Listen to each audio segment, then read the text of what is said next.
សត្វសារភៈក្នុងគម្ពីរស៊ីវៈបុរាណបានឲ្យដឹងថាព្រះស៊ីវៈបានក្រឡាខ្លួនជាសារភៈដែលមានរូបរាងក្បាលជាបក្សី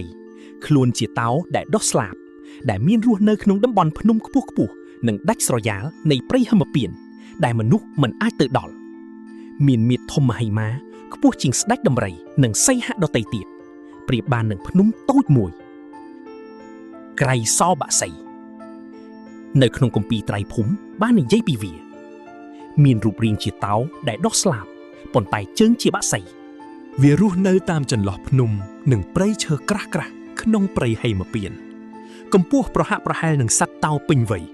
ប៉ុន្តែនៅពេលត្រដាងស្លាបវាមើលទៅធំអស្ចារ្យ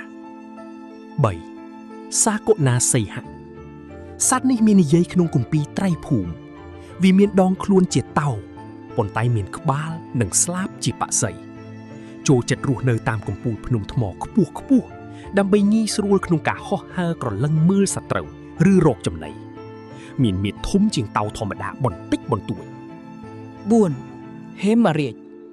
សត្វនេះក៏និយាយក្នុងគម្ពីរត្រៃភូមិដែរវាមានក្បាលជាហង្សនិងដងខ្លួនជាតោវាមានសម្រស់ស្អាតសង្ហាបំផុតដោយសាររោមរបស់វាបញ្ចេញពន្លឺដូចមាសតាមវាស្មៅទឹកនិងក្បែរស្រះទឹកអណូតតៈមានរាងខ្ពស់ស្រឡះនិងសាំសួនប្រហែល2ម៉ែត្រទៅ3ម៉ែត្រ5សត្វមយូរាភក្សីសត្វនេះនិយាយក្នុងគម្ពីរត្រៃភូមិដែរវាមានដងខ្លួនជាសត្វជើង4ដូចជាសត្វប្រើសឬក្តាន់ប៉ុន្តែមានកន្ទុយនិងស្លាបជាខ្នងវាមានពណ៌ចម្រុះត្រកាល